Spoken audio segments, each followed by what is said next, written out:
Welcome to the Great Detectives of Old Time Radio. From Boise, Idaho, this is your host, Adam Graham. If you have a comment, email it to me, box13@greatdetectives.net. Follow us on Twitter at Radio Detectives, and check us out on Instagram, instagram.com/greatdetectives. If you're enjoying the podcast, please follow us using your favorite podcast software. Our listener support and appreciation campaign concludes. You can become one of our ongoing Patreon supporters for as little as $2 per month by going to patreon.greatdetectives.net. Now, while I am still in Boise, I should note that I'm recording from a different location in Boise as we're having some work done on the house and we're staying somewhere temporarily.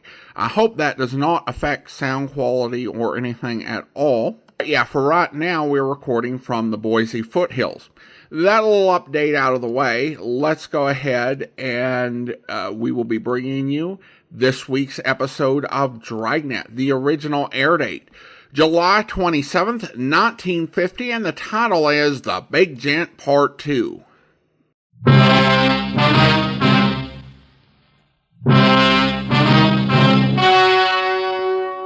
story you are about to hear is true. Only the names have been changed to protect the innocent.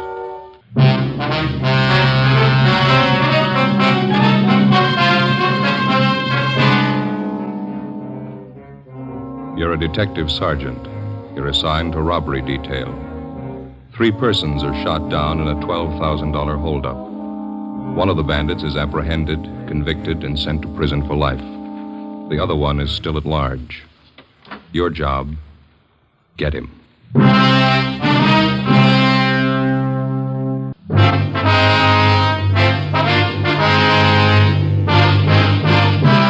Dragnet, the documented drama of an actual crime.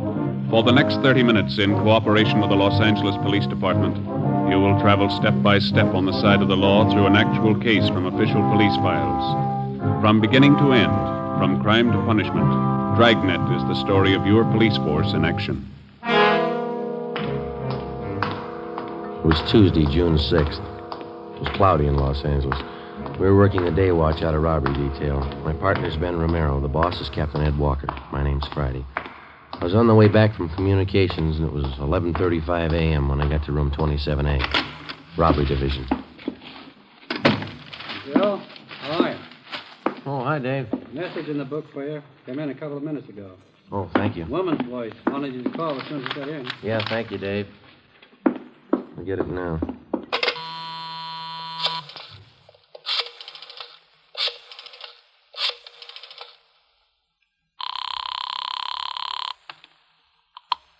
George Street Juvenile Bureau, Miss Bentley.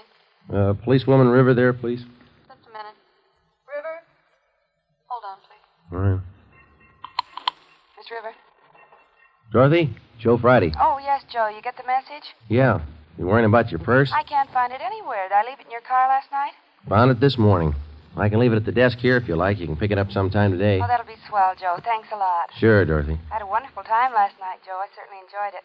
Yeah. Pretty good movie, huh? Say, Dorothy? Yeah. Mother and I were talking this morning at breakfast. Like to come over to the house sometime for dinner? Ma'd like to meet you. Oh, well, sure. That'd be fine. I'd like to meet your mother.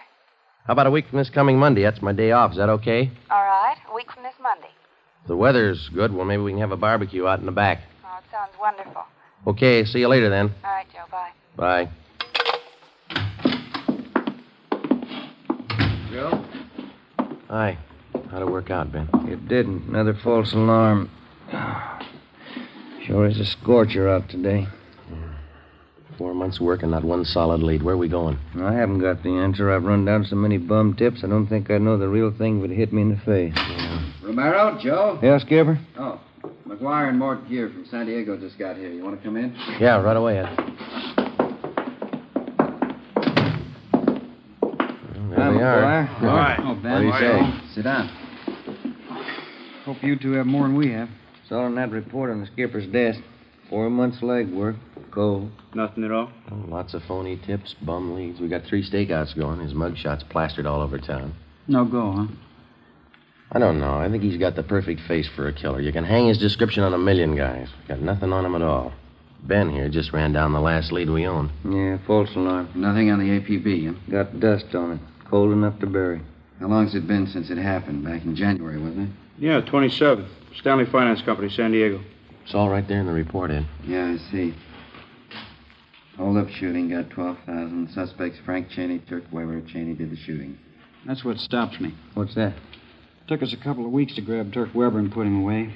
Here it's more than 4 months and Cheney's still on the loose. Doesn't add. He can't be that smart. Well, he's free. I can't think of a better testimonial. What about the other angles Friday, besides those 3 stakeouts? We covered the town for Cheney. He had 4 months of it. Hotels, rooming houses, motor courts, bars, restaurants, the works. Must have a couple of thousand copies of his mugshot spread around. No response? Oh, get 4 or 5 calls a day on him. Been going on for weeks now. We check him out. Never the right man. What about his wife? She's still supposed to be with Cheney, isn't she? Yeah, funny thing, we haven't had one report on her. Last time the two of them were supposed to have been seen together was 5 weeks ago. That was up in Stockton. Cheney's mother-in-law lives in Marysville, huh? You still have a stakeout on her house? Yeah, no leads there either. How about it, Mort? Nothing to offer? About the same as up here. There is something we'd like to check on, though. Yeah? One of McGuire's informants was paroled 2 weeks ago. He served time with Cheney at Folsom. You have anything to say? Yeah. It's his idea Frank Cheney was the most hated man at Folsom. Most of the cons had given their right arm to cool him off. What made him so popular? Pretty much of a heel. Ran to the warden's office 3 times a week regular and formed on the other cons every chance he got. You figure some of them might want to even the score. If they know anything, I'm pretty sure they'll talk. Worth a try, isn't it? Their leads can't be any colder than what we got anyway. You gonna need any help, Mort? No, McGuire and I can handle the questioning. We'll go up to Folsom tomorrow. Okay.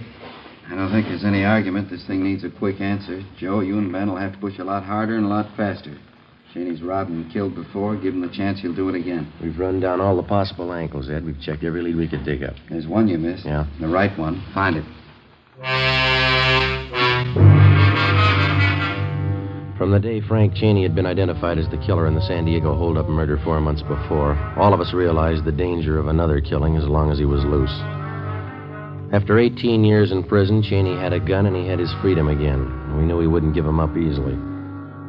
Thursday, June 8th, Lieutenant Mort Gear and Sergeant Tony McGuire returned from Folsom Prison. After talking with most of the convicts who knew Cheney well during his prison days, they had a list of more than 40 leads to run down. Ben and I took half of them. We started checking. It went kind of slow, and the results were thin. After running down the first dozen leads, we'd found out nothing about the suspect that we didn't already know. Monday, June 12th. We checked with a John Strezak, supposedly one of Cheney's close friends up at Folsom. He'd been paroled before Cheney, and he was now working at a large commercial engraving firm down on East Main. Yeah, I knew Cheney pretty well, Sergeant. Pretty well. Just a minute, will you? Yeah, that does it. Yeah, I know why you're here, Sergeant. I can't help you. You were pretty close to Cheney up at Folsom, weren't you, Strezak? Best friend? Everybody was his best friend. Everybody could do him some good. You haven't seen or heard from him since he got out, huh? Nope, I don't want to. I learned fast. How do you mean? He's a bum, Sergeant. Some people are born that way. Tried to talk me into a break once. I didn't buy. I knew he didn't write to the warden with it. Some people are born that way, bums. You think somebody might be hiding him out? Some of his pals. How about them? If he's got any pals, I don't know him. I can tell you this, they didn't come out of Folsom. Well, can you think of anything at all that might give us some kind of a lead on Cheney? I wish I could, believe me. Now, I better get back on the job. Shop foreman. He's no better than Cheney, bum. All right, Strezak, thanks a lot. I'd like to know if you hear anything. I'm going to leave you one of our cards here. Yeah, okay, Sergeant. Hey, Strezak, what'd you go up for, anyhow? Just what I'm doing. Huh? Engraving. We kept at it, checking out the leads one by one, the same slow, dull routine that we'd been on for 4 months. It ate up valuable time, but it was necessary. You never know what a lead's worth until you check it out. During the past months, from the least promising sources, we'd uncovered a half a dozen bits of information about the suspect, none of them conclusive, but they helped point the way. We found out Cheney's favorite sport was sailing. Yacht clubs up and down the coast were contacted and asked to watch for him. We learned where Cheney got his eyeglasses, contact lenses. We went to the optician, got the prescription for them, and had copies of it distributed to all optical firms in the area. They got a request for lenses which matched those in Cheney's eyeglasses or contact lenses. They were to notify us. From a former college friend, we found out that the suspect was once treated for tuberculosis, and because of this, he drank only goat's milk. All the retailers in the area who sold goat's milk were contacted and alerted. We set up a system to check regularly all the mail received by relatives of both Cheney and his wife. Thursday, June 15th. Hi. San Diego called while you were out. What gear? They come up with anything? Fair. One lead told him Cheney learned the printing trade while he was up at Folsom. Knew the business well enough to work at it. San Diego checking that out? They alerted the Printers Union. We'll do the same up here. Picture and story on Cheney will be in the Union newspaper next week. Yeah. Well, we dug up another bit on Cheney. We got it this morning. What's that? Well, instead of ordinary eyeglasses, Cheney's been known to wear contact lenses. You know, glass fits right over your eye. Uh-huh. Good chance he might be wearing them now. Kind of helped change his appearance. We got the prescription for the lenses from Cheney's eye doctor. Got the information to all the optical firms in town. Good. Friday, man out here to see you. Oh, okay, thank you, Dave. All right, that's all. Better contact San Diego. Keep him posted. Right, Skipper? This gentleman here, Joe. This is Sergeant Friday. Yes, sir. All right, Sergeant. You remember me, Vince Bertoli? You were in my place last month, the White House Grill. Place down on Alameda? Yeah, that's right. Block from Union Station. Both of you came in. Yeah. You had coffee and an omelet? You liked the Sure, omelet? sure, yeah. What can we do for you, Bertoli? Well, remember you were talking to me? You said you were looking for somebody. You left some pictures in this card of yours here. Yeah, that's right.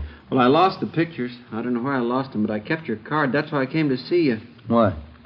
Well, as I say, I lost the pictures, but I still have an idea what they look like. Have you seen either one of those people, the man or the woman? Well, that's why I came to check with you. A week ago, one of my steady waitresses quit, and I hired this brunette with a hard luck story. Mm-hmm. Care for a stick of gum? Licorice flavor? No. Nothing. Well, after a couple of days, I remembered that picture you gave me, and I thought she looked a little like it. That's why I kept an eye on her. Did you notice anything out of the ordinary? You bet she never dates anybody. Not even me, and I'm the boss. Not ugly either. Yeah? She always claims she's got to get home. Never gives a reason. Says she lives alone. Well, where does she live? A couple of blocks from my place on North Jersey, I think. I checked the place where she does her shopping. They tell me she buys enough groceries for 3 people. Mm-hmm. She still insists that she's living by herself, though. Yeah, that's why I thought I'd better check with you. I lost the pictures, but I hung on to your card. Will you take a look at this photograph, Bertoli? Yeah. Sure, same one you gave me. Looks just like her, Mary Sloan. Who? Mary Sloan. That's her name, isn't it? You want to turn that picture over? Mrs. Frank Cheney. Thursday, 4 p.m. Ben and I drove down to the White House Grill and had a cup of coffee. We got a good look at the waitress whom the owner, Vince Bertoli, suspected of being Mrs. Cheney. We left and waited outside in the car until 5 o'clock when the suspect came out. We followed her to a grocery store and from there to a rundown apartment building on Greystone Alley just off Temple. We waited a few minutes and then we followed her in. The tab on one of the mailboxes read, Mary Sloan, apartment 16. We went up. Which one, Joe? Number 16. It's down this way. Come on. Mm-hmm.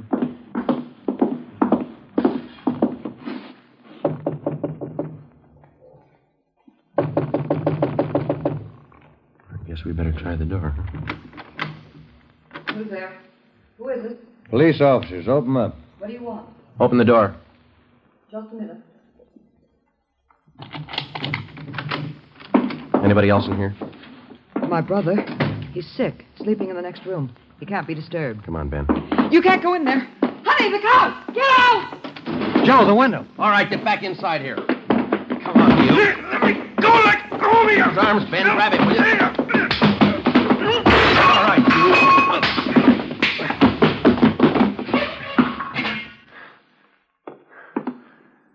you. You all right? Yeah.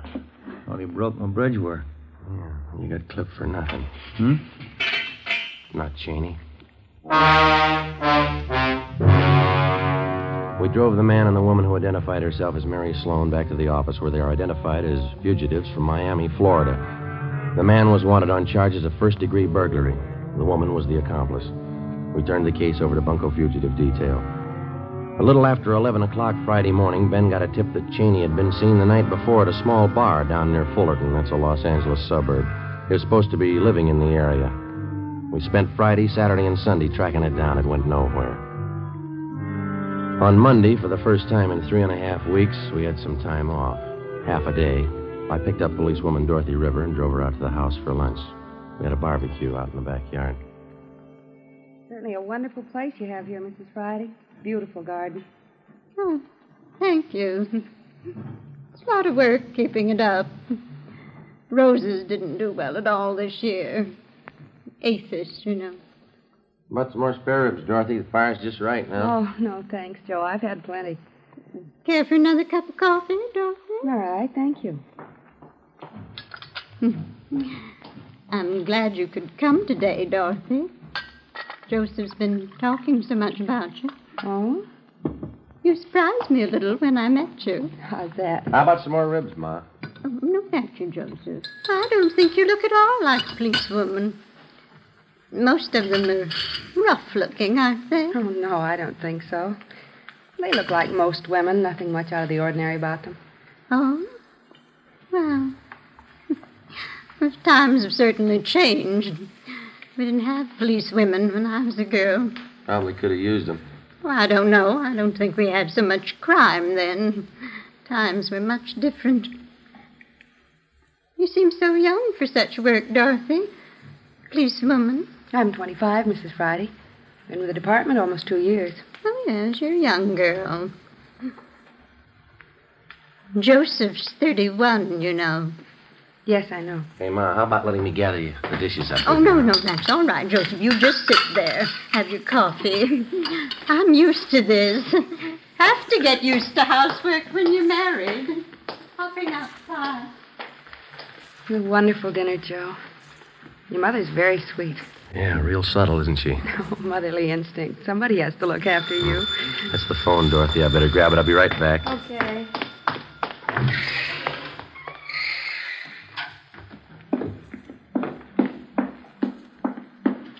I'll answer, Joseph. Never mind, Ma. Let me get it.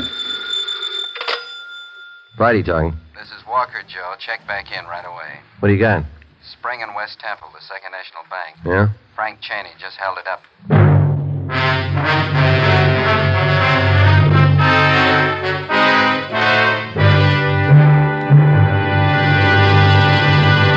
You are listening to Dragnet.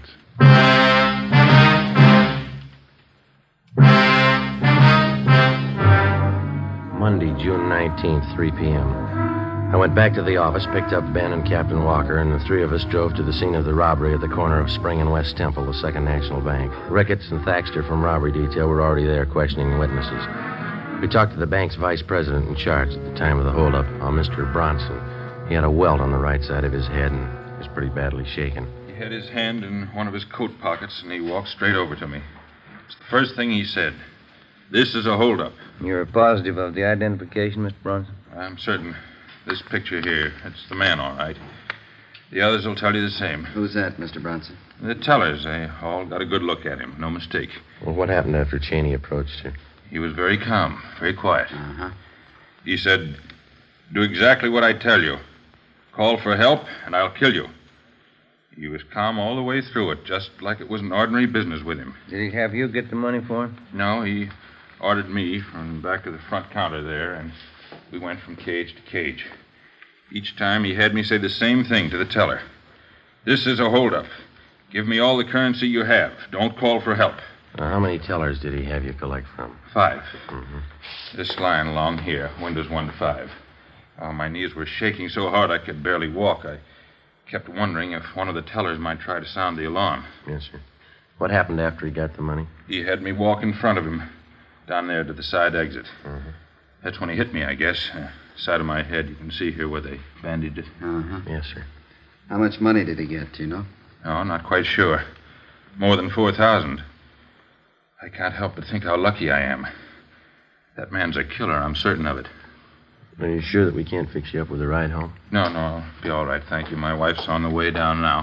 Hey, can I see you fellas a minute? Yeah, thanks, sir. Excuse us, will you, Bronson? Yes, certainly. Rounded up all the dope on the getaway car Cheney used. Yeah? At 2 this afternoon, he went to a used car lot up in Figueroa, about 8 blocks from here. Asked to be shown a late model Ford. Yeah, go ahead. Salesman took him for a demonstration ride. When he pulled up for an arterial, Cheney jabbed a gun at him and told him to get out. Salesman got out. Cheney drove off. And 15 minutes later, he walked in here and pulled a robbery. That's it. The bank tellers tabbed the same Ford as the getaway car. Broadcasted all points on the car. Nothing yet.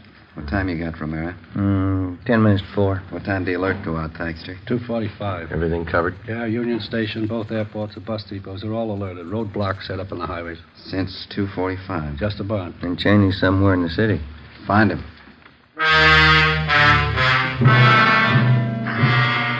6 p.m., the search went on.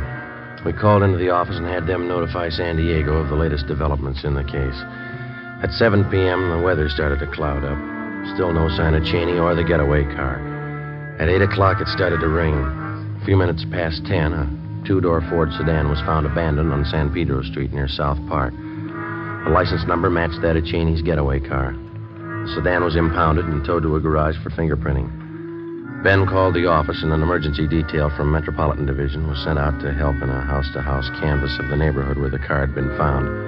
By 4:30 the next morning, we got nowhere. So we decided to give it up until later in the day. At 6:30 a.m., we had poached eggs and coffee at an all-night drive-in. 7 a.m., it was still raining. We checked back in at the office. I don't know. Seems like every time we have to work late, it's going to rain. You got any of those little white tablets in your locker? That breakfast gave me indigestion. Yeah, I think I got a few left. That reminds me, how'd the dinner come off yesterday? Two of them get along all right? Oh, all right. You know how it is. Ma had her usual few things to say. Oh? Dorothy handled it pretty good. Good sense of humor. She's a nice-looking girl. Sensible. Hiya. What say, Earl? You any good? No, not much. Phone message in the book for you. You're supposed to call as soon as you get in. Hempstead 4219. No name? No, you're supposed to call the number, that's all. Oh, okay. Well, how's the new house, Earl? Pretty good. Takes a lot of money. Got the forms in for the patio. I'm going to pour the cement this weekend. Mm-hmm. Got the place fenced off yet? Not yet, no. Those pickets cost money. Fellas are telling me that you're doing all the work yourself, huh? Me and the brother-in-law, yeah. Costs a lot of money, a new house. Sounds good, Joe. Who was it? Frank Cheney's grandfather. Yeah? Says to come over right away. 7:30 a.m. It was still raining. Ben and I drove out to the older section of the Wilshire district to the Cheney mansion. It represented one part of the suspect's life that we could never figure. As a child and later as a young man, Frank Cheney had had every advantage and comfort that a millionaire father could buy for him. Yet for some reason, he'd settled on a career of crime. 7:45 a.m. Ben and I were shown into the main hallway of the Cheney home by the butler. He recognized us from previous visits. He took our hats and coats and then led us up the staircase to the master bedroom at the far end of the second floor. We found Cheney's 82-year-old grandfather propped up in a 4-poster bed. His face was gray and sunken. There was a nurse in a white-starched uniform standing by. You can go, nurse. Go on. I'll be outside if you need me, Mr. Cheney. Yes. You, have some information for us, Mr. Cheney? Of course. That's why I called. Sit down. Thank you, sir. That hold-up yesterday, the bank robbery. I know all about it. Has Frank contacted you? That's like the police. Get right to the point. Has he contacted you, sir? Yes. Hand me that glass of water, please. Oh, yeah. There you are.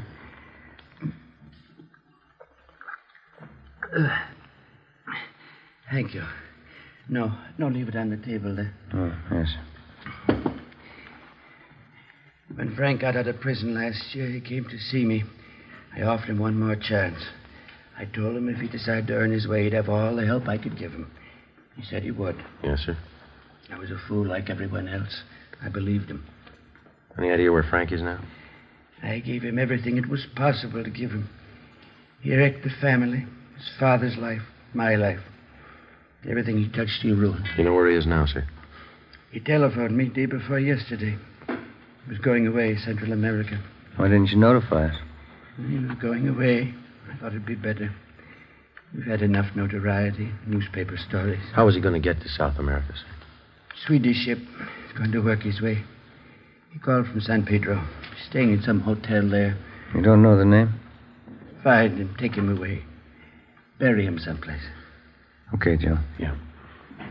Thank you very much, Mr. Cheney. Sergeant. Yes, sir? Frank will have a gun. He'll try to use it. Yes, sir. Kill him. 9 a.m. Ben and I went back to the office and put in a call to the Swedish Vice Consulate on South Spring Street. They told us that 3 days before, a man answering Cheney's description had signed on the Swedish motor ship Southern Cross as a member of the engine room crew. We picked up Sergeants Thaxter and Davis and drove down to San Pedro. The Southern Cross was still taking on cargo when we got there. We showed Cheney's mugshot to the first mate. You're the American. Cameron, that's him. He signed on this trip. Is he aboard the ship now? Oh, he's right up there on deck. He was there. I guess he went below. What if you take us to him, please? All right. Lindgren! Ja? Ta över kommando en liten stund. All right, this way. The gangway, mind you. Better watch it, Ben. Yeah.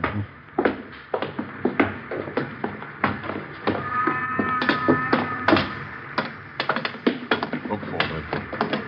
Through here. Mm-hmm. Maybe you better stay behind here, sir. We'll take him. What's that? Might be a little trouble here. Do you want to stay behind us? All right. You must stay in the engine room. Stay ahead, then turn to your left. Down the companion bay. Right, thank you. Oh,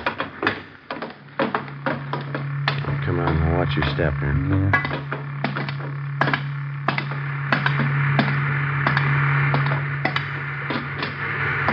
Joe. Down there. What's in? Come on. Spotted it. All right, Cheney, hold it. He's making a break. Come on. He's going topside. Hustle. Come on, up the ladder. Look out, Joe! Give it up, Cheney. He's going for the gangway. Down, Ben. Yeah. All right, stop him. Come on.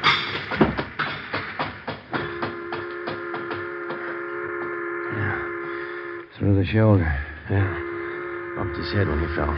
Better get the cuffs on him. Yeah. Where'd everybody disappear to? I guess you didn't notice when we came aboard. Huh? Look topside. See? Red flag. Oh, yeah. Taking on fuel, huh? There's some of the cargo right over there. Oh. High explosives. The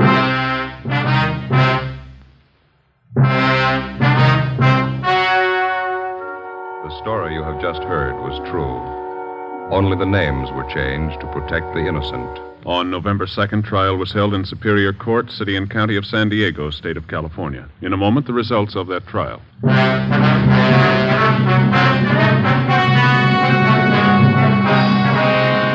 Frank Bertram Cheney was tried and convicted of murder in the first degree. He is now awaiting execution in the lethal gas chamber at the State Penitentiary, San Quentin, California.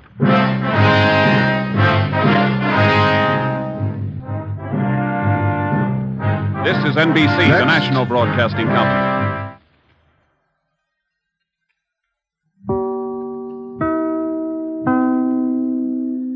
Welcome back. For most of the episode, it was really just a case of showing all the evidence that the police collect just in case it might lead to a capture of the suspect. But ultimately, most of it doesn't. Neither the contact lenses or him drinking only goat's milk provided a clue. The capture of the fugitives from Miami illustrates one of the perils of being a fugitive.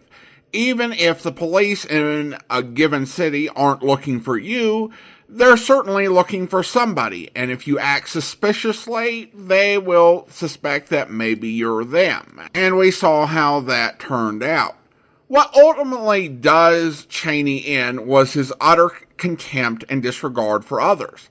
We actually got a couple hints of this early in the second part with cons at Folsom lining up to give the police incriminating information and tips, not because they hoped for reduced sentences, but because they hated Cheney so much.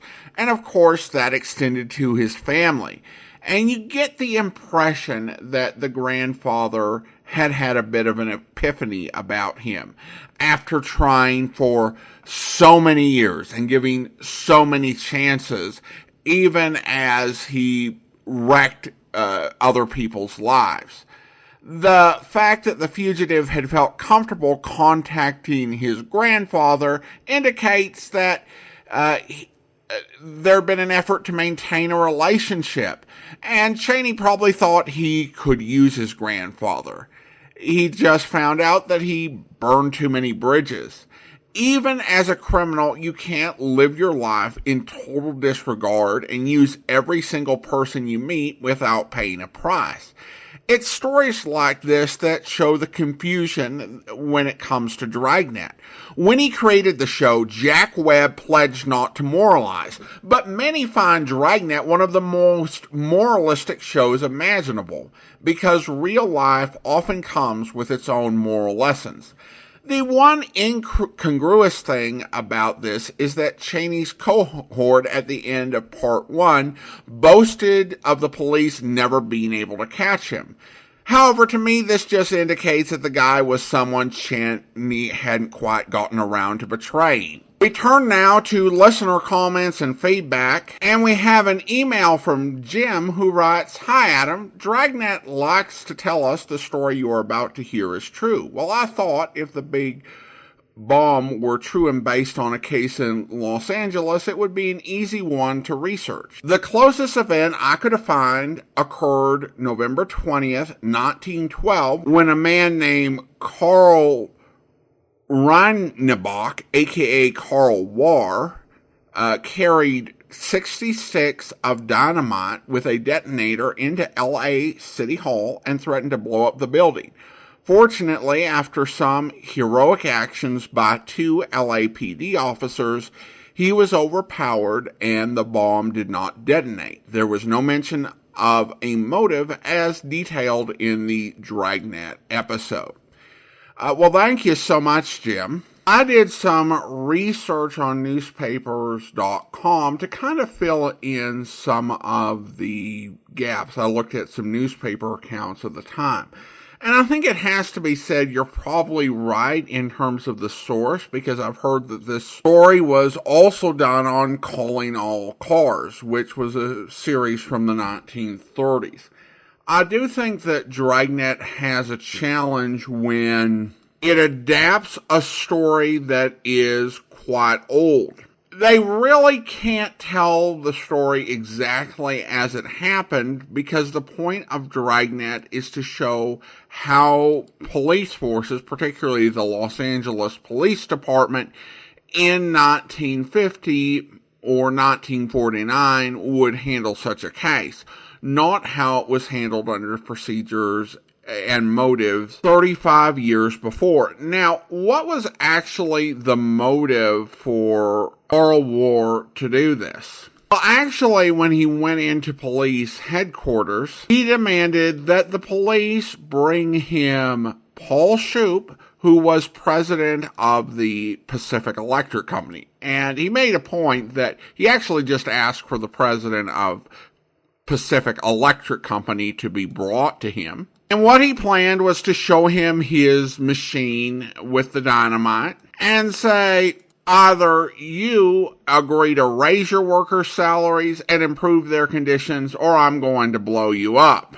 However, the police intervened, stopped him, took the bomb away. Warr said, "I'd intended to blow them all to pieces at any attempt to thwart me. They were fools to try to capture me. I was doing my best to save their lives.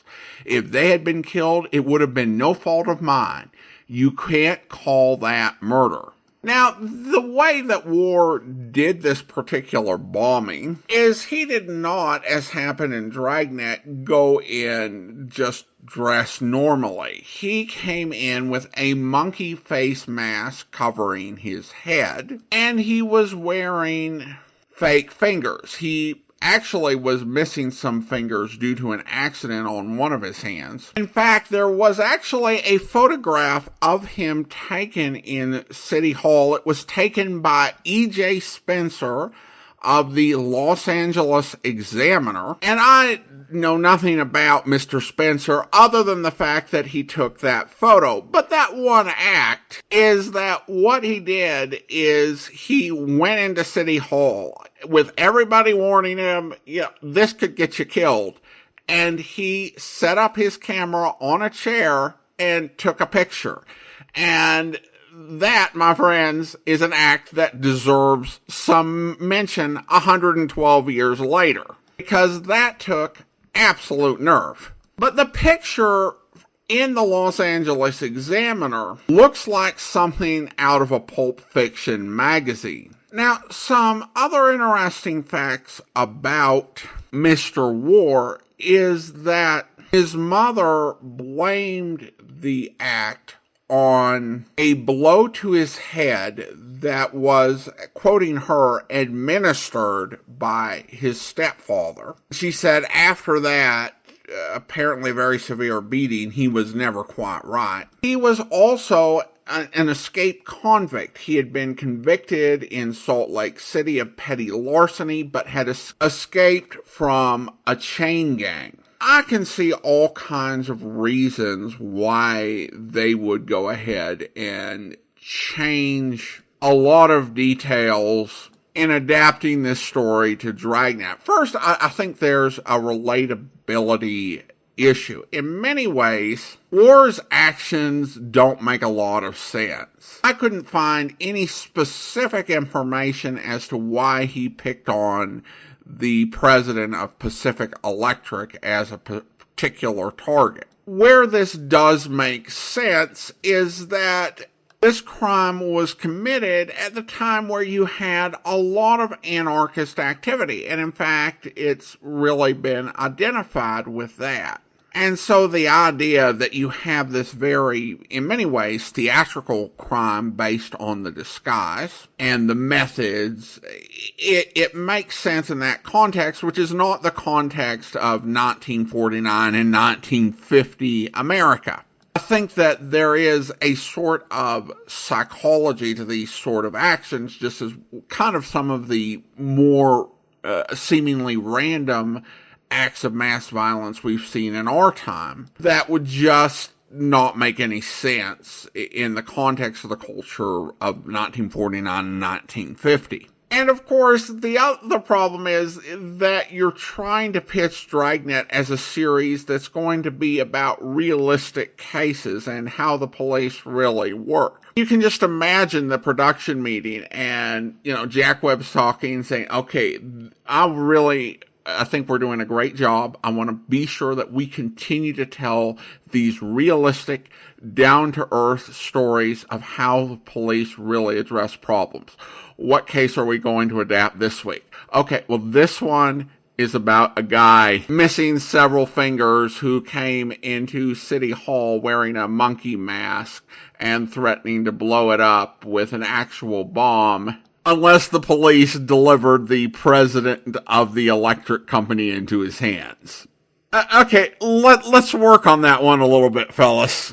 Now, one big difference in the disposition of the case of Carl War and the case of Carney in the City Hall bombing story is that while Carney was found to be insane, Carl War was not. And what Dr. W.E. Carter said, the police surgeon, he said that War was a monomaniac. His speech is rational, his physical condition good, and there is every indication he is sane, as many persons called cranks. Because his act was insane, it does not necessarily follow he is insane. He is of a morbid turn of mind and undoubtedly would kill himself if given the opportunity. And I think you can see that with Carney. They did give him a sort of monomania about getting his brother out of jail. I mean, there is some very clear, lucid realizations that make him very hard for the police to trick or deceive because he is very alert and aware and has some great sense of logic, except when it comes to his desire to get his brother Elwood out of jail. And so what they went ahead and did is they took that element of monomania. Now, it is very well possible that if Carl War had committed this crime in 1949, he might have also been confined to a mental institution, but he didn't, and so under the standards that were in place when his case went to trial in 1913, he was convicted and sent up for 20 years. So a very fascinating adaptation approach, and Jim, I appreciated the email. Well, now we conclude our conversations on the Detective Mount Rushmore, and we're on to television, having discussed choices for literature and radio in the previous 2 episodes. So, for television original detectives, the first choice has to be Columbo. A great concept, absolutely iconic character, and of course, for the most part, dealing in inverted mysteries gave it a very different feel than most other programs on television. Then after that, it has to be Jim Rockford. James Garner was absolutely iconic in the role and provided a sort of new spin on the private detective, really gave him a very well-developed personality as well as a family of characters. Not just the police foil, but his dad and Angel, his informant. I feel the mysteries were really well written as well, and there were so many surprises in the way that the stories played out. Then there's Jessica Fletcher. Now, obviously, a big part of this is just the fantastic performance of Angela Lansbury. But the series knew how to put out really solid mysteries, mostly with a somewhat cozy feel, but they would find all sorts of intriguing and memorable setups for their mysteries, and really set up situations that allowed Jessica to show what a great character she was. And I think Murder, She Wrote is just a series that has such an intergenerational impact. It was usually on a scale where it was essentially a family show, and so many younger people who are into mysteries have memories of watching this series, and I think the stories tended to work cross-generationally. And I think in terms of TV sleuth, Jessica Fletcher is one of the most impactful we've had. My last pick is Adrian Monk. So yes, we do have one character whose show aired entirely in the 21st century on the list. And Monk is a lovely series because so much of his method and the way he solves cases is just that classic brainy detective. He fits very nicely into the sort of world where you had Sherlock Holmes, Poirot, and Nero Wolfe. But it's a much more upfront about his challenges. A lot of people going through many of the old detective stories and reading about their behavior and actions have said, based on our current understanding of mental health and the human brain, it kind of seems like these detectives might fall under various categories such as having obsessive compulsive disorder. But since they would not have been diagnosed, and in many cases these weren't really considered back in the 1920s or 30s, it's speculation. But with Monk, they went ahead and they wrote a character with a lot of challenges in terms of OCD and all these various phobias and anxieties that he had. In many ways, it's a very tricky approach because when you have a character like that, it's possible to turn the series into a therapy session where everybody's constantly talking in therapy speak all the time. But I think what they really managed to do with Monk is it really provided him some grounding and humanity, and gave him a character arc and a journey that goes through the series, even while most of the cases are essentially self-contained. Monk was just an absolute delight, and I think definitely is a fitting choice for my TV Detectives Mount Rushmore. Well, now it is time to thank our Patreon supporter of the day, and I want to thank Michael. Michael's been one of our Patreon supporters since March 2016, currently supporting the podcast at the Seamus level of $4 or more per month. Thank you so much for your support, Michael. And that will actually do it for today. If you're enjoying the podcast, please follow us using your favorite podcast software. And if you're enjoying the podcast on YouTube, be sure to like the video, subscribe to the channel, and mark the notification bell. We'll be back next Saturday with another episode of Dragnet, but join us back here tomorrow for our first Chief of Detectives special where... Hey, are we there already? I just got to sleep. No, there's something wrong. There's a cop coming this way. What's the trouble? Plenty. We want you, mister. Wait, you want me? Fire. Bad one. We gotta have every man we can find. We can use her, too. Oh, well, look, I'd like to. Roll! Okay. Ro's the forest ranger. He'll explain. Look, I'm sorry, but I'm on my way to Missoula. Not tonight, you're not. I've got authority to do this, mister. I'm sorry, but we need you. But I haven't got You couldn't get much farther anyway. The road's cut off. The mountain's gone up like a torch. If it spreads, there's 3 towns gonna go, too. Come on, I got some clothes and boots for you. Hey! I hope you'll be with us then. In the meantime, send your comments to box13@greatdetectives.net. Follow us on Twitter at Radio Detectives, and check us out on Instagram, instagram.com/greatdetectives. From Boise, Idaho, this is your host, Adam Graham, signing off.